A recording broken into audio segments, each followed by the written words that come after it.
Welcome to Talk World Radio, a half-hour discussion of politics as if the people mattered. I'm David Swanson. This week on Talk World Radio, we are talking about Bolivia. Our guest, Catherine Ledebur, is director of the Andean Information Network. You can find it online at ain-bolivia.org and on Twitter at Andean InfoNet. Catherine Ledebur, welcome to Talk World Radio. Thanks so much for having me, David. So what's going on these days in Bolivia? What's the state of affairs? Well, I think we're in a pretty acute state of conflict. We've had a month of road blockades in La Paz and now in rural areas throughout the country. And it's largely a protest of grassroots sectors, indigenous communities, workers, other social movements that are very, very concerned about the cost of living, their inability to feed their families, and a past government that they helped elect that has not addressed any of these needs and instead has criminalized them. So, as a victim of U.S. media outlets, I'm informed that this is a legitimately elected government, and these people are criminally and violently rebelling. Not quite the entire story, correct? Nope, it never is on a mainstream press network. Unfortunately, on places like Bolivia, it's true that it is a democratically elected government, but a democratically elected government has responsibilities to its citizenry, and complying with campaign promises is only the first part. I mean, unfortunately, we have a government that was brought in largely for support from a populist candidate, a vice presidential candidate. I wouldn't call him a leftist because the key main candidate on the left, or the key main figure on the left, Evo Morales, was excluded from participation, and the other left parties didn't get a significant percentage to pass to the second round. So grassroots voters voted for the lesser of two evils, and we ended up with a POS government that then allied with a right-wing business sector, former opponents, and began to implement, first thing they did is eliminate a wealth tax, take out these massive international loans, but first putting these shock measures, these austerity measures that we known so well and suffered from in Latin America by the International Monetary Fund, although that funding hasn't gone through from the Inter-American Development Bank. So imagine, David, for example, the reaction in the United States if a week before Christmas, you removed fuel subsidies and the price of everything doubled and sometimes tripled. I mean, this has been a huge sacrifice for Bolivian families. It was quite striking the amount of people, hungry people on the street, you know, a week after that measure was passed. So we have this measure, we have people are hungry. We have a government that has a discourse that isn't implementing any real policies, that doesn't have, to benefit them, a lot of cronyism, a lot of corruption. We haven't seen any of these international lending funds be applied to anything that would help Bolivian families. And there have been repeated requests for dialogue, and usually dialogue in Bolivia, because this is a very civilized country, and there is a calendar for these things, is in April or March. And that just didn't happen. People got fed up. They went out on the streets, David. I love that idea. I love the notion that an elected official should uphold their campaign promises.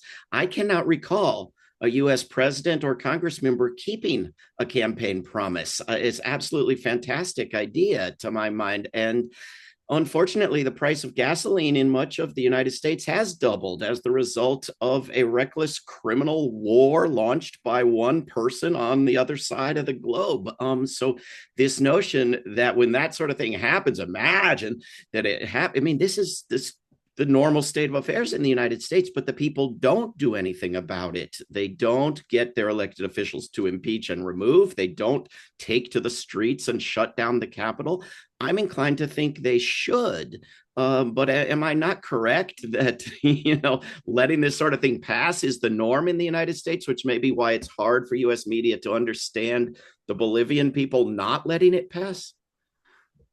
Well, I think one, your point that all of this is connected is so, so important. And so one of the dread of protesters here is, Paz, the president, has immediately allied himself with Trump. That, has adored him, has allowed Elon Musk to bring Starlink in, although none of us can afford it. And now what we see, joined Operation Southern Shield, that very scary Southcom alliance against narco terrorism, where we see Southcom soldiers on the ground in Ecuador torturing dairy farmers and blowing up fishermen in the Caribbean. But here we are. Now we're going to have another fuel increase thanks to President Paz's ally Trump. And there's this disconnection from the Bolivian government. I definitely see there's a huge disconnection in the United States.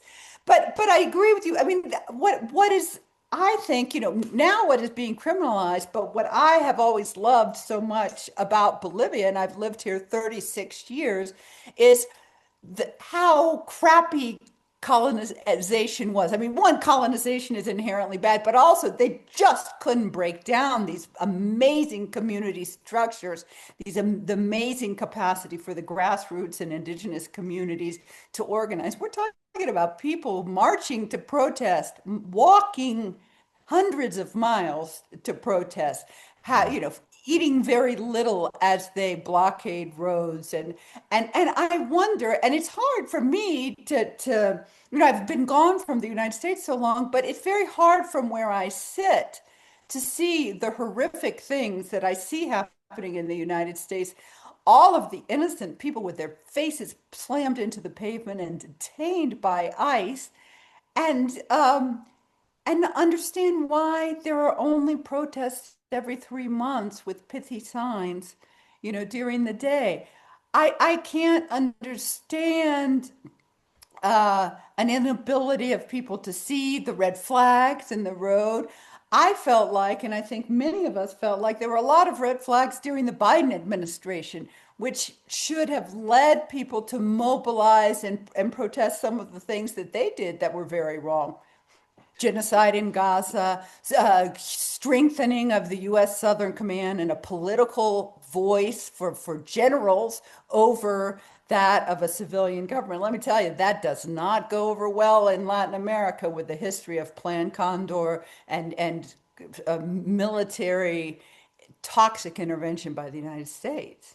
Well, I have to suspect part of it is geography, right? La Paz is a little city with only a few ways in and out, and people are hundreds of miles away, maybe, but not thousands, like in the United States, where people are thousands of miles away from, this suburban sprawl without any definite edge called Washington, D.C. But it wasn't it about 2 years ago that people in Bolivia supported a presidency and prevented a military coup by taking to the streets?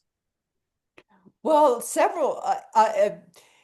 that happened several years ago. I think the most important thing to remember, or I would go back to 2019, where there was a Trump funded, very violent coup where, they ousted Morales over a contentious fourth term, but they ousted him during his third term when he had already agreed to call for new elections.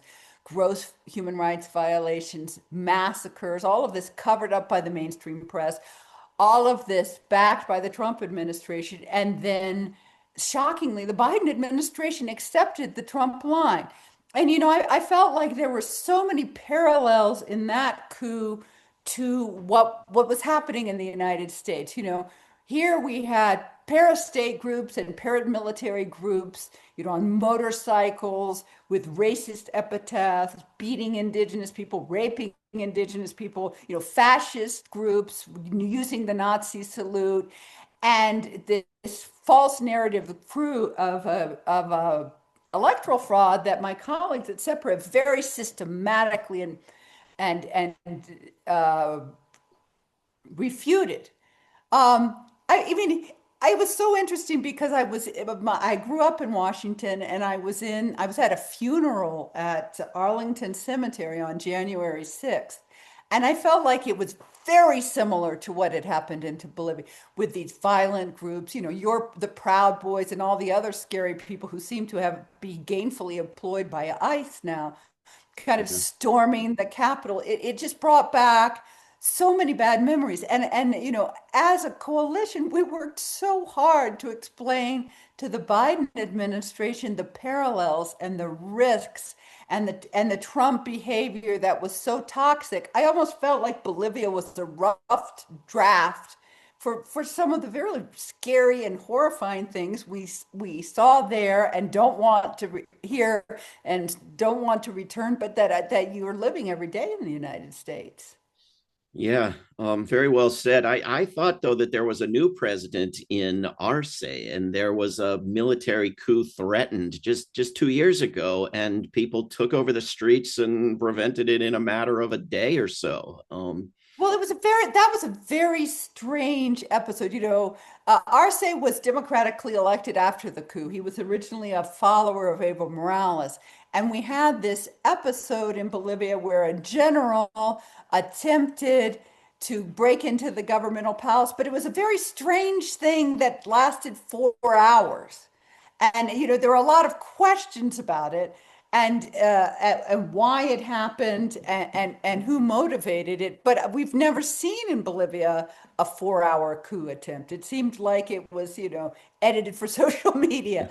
Uh, but what became very clear then is that Bolivians do not want an undemocratic change of government. Yet, with the return of a right wing government here, you have grassroots Bolivians saying, please, we have these needs. Please, we have these demands. Please, we want social inclusion. Bolivia is a largely indigenous country. It's got strong social movements. And yet, when this government came in, they incorporated white middle class men and only two women. So, you know, we have exclusion in many senses. So, but this idea of this very diverse, very vibrant Bolivian population, which at least for 19 years had been granted, I mean, they'd all on paper deserved the same rights, but their rights had predominantly been respected, and they had had key roles and representation in government. To expect all of these people to shut up and go away is just ridiculous, unreasonable, and it's abusive. And that's what we see here, this horrible friction and this push, and a right wing that only slams on a poncho and goes out to the countryside for campaign. And then the rest of the time, leads a very privileged life, half of them in Boca Raton, but the rest of them that don't, I feel like there's a serious lack of understanding and even empathy about what it's like to go hungry. And these statements about people in La Paz are suffering, citizens can't suffer. But yes, there's this concept that all the other people who are protesting because they're not going to be able to feed their kids next month are not citizens. And it's that exclusion and that criminalization, according to the Paz administration and according to Trump administration officials, they're vandals, they're bloodthirsty, they're funded by drug trafficking and international crime.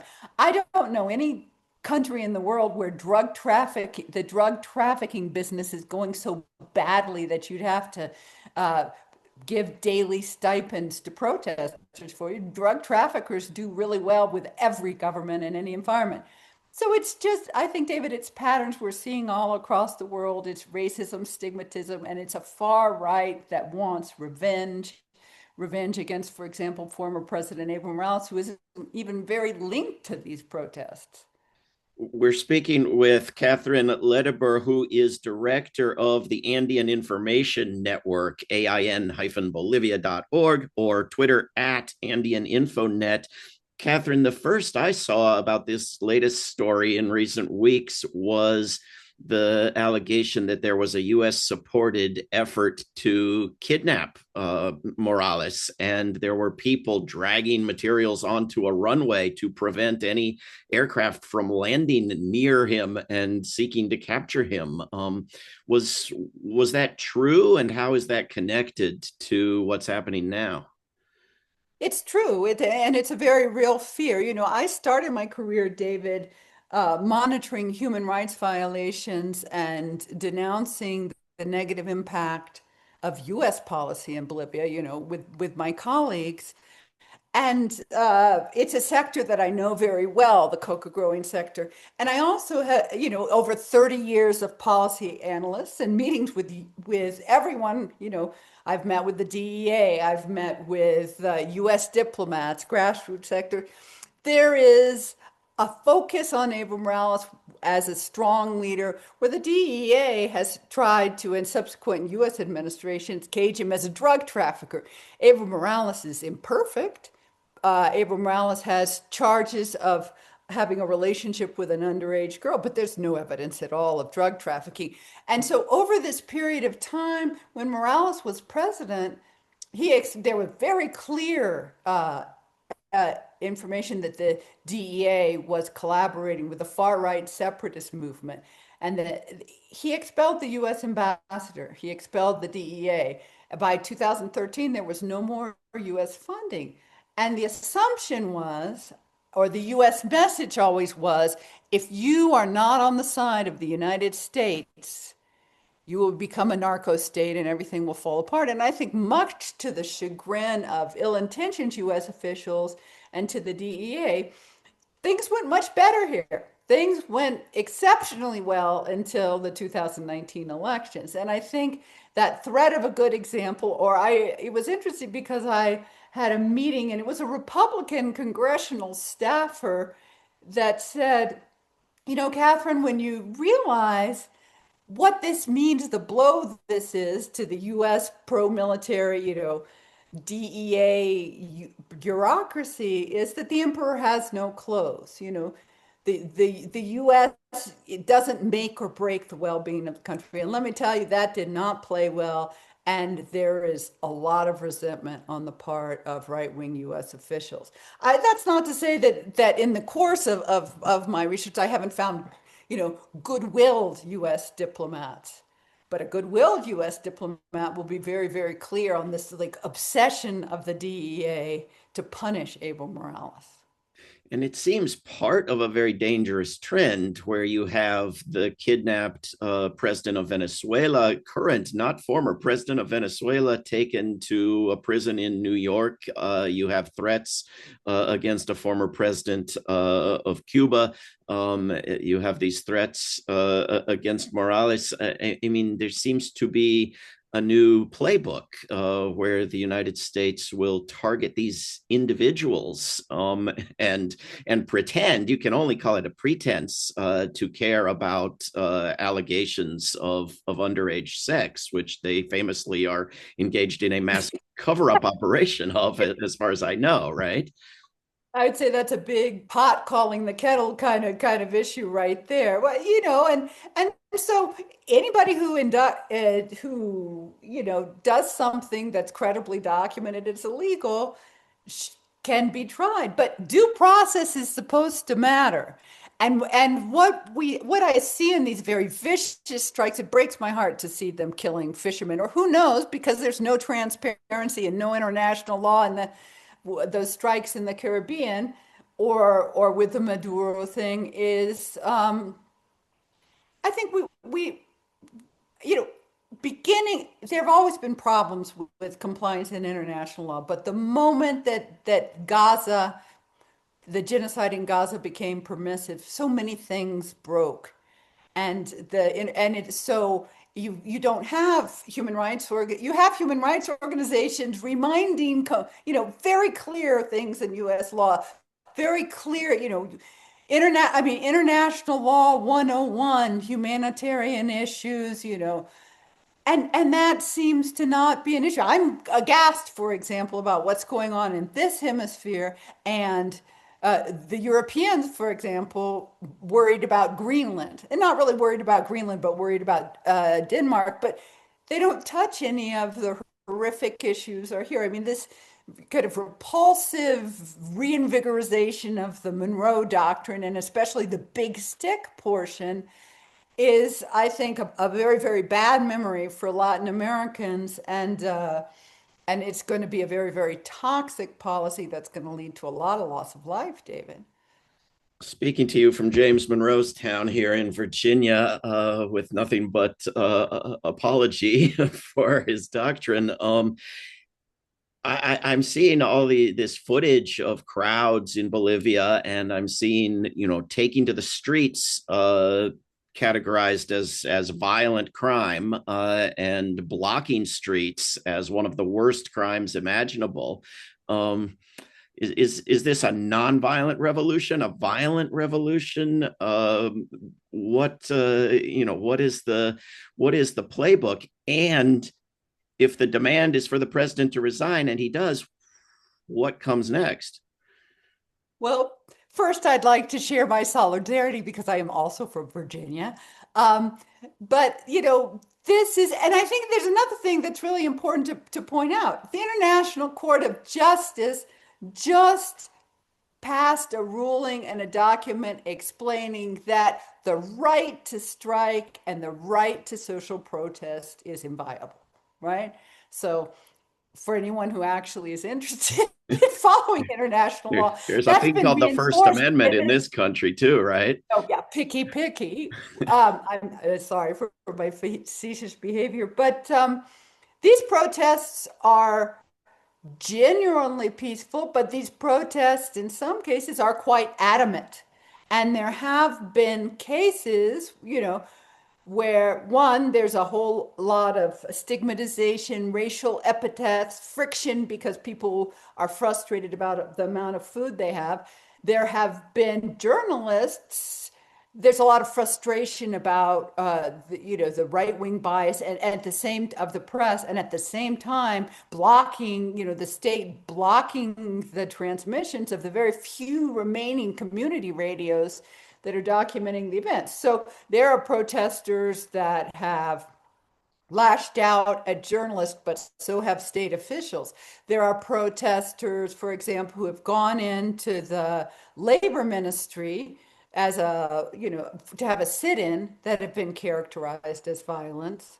There have been some incidents that are not, I would say, peaceful protests, but they don't compare to the violent response of the security forces, and the kind of Orwellian doublespeak that we're all living right now. The government announced last weekend a humanitarian caravan that they were going to be working with the Red Cross to move through the nation to provide foods. And what it was a police and military operation that the Red Cross quickly said, we're not going to have anything to do with this. That ended up with bullet wounds with 5 protesters, and one protester shot through the neck with a bullet wound. And the criminalization of these protesters, when you see these people, and I've worked very long for human rights, when you see the victims and you see the documentation and you see, this was a farmer with very young, with a wife and 2 kids under 2.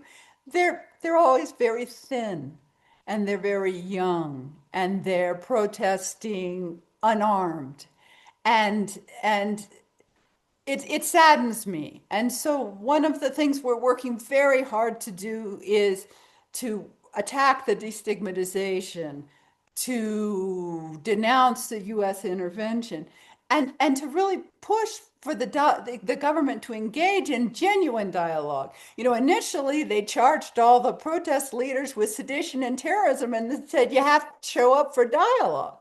They've now rolled those back, but it's a long process. In Bolivia, if a protest lasts a month or longer, they're generally a game changer. And in my time here, I've seen that twice. And this would be the third time. But protesters, I mean, this is being framed as a coup, but protesters are asking Paz to resign. And in the case of a resignation, the vice president or whoever is next in line, and the right does not want the vice president to come in because he's supporting dialogue, you call elections and you have elections in 90 days. Right now, the Bolivian grassroots sector and the left is very divided. There is no one leader that's running things or choreographing things. I saw a very interesting tweet that apparently I am the root of all evil, and I am orchestrating blockage, which I find amusing when it's about a 59-year-old human rights activist. What's going to happen?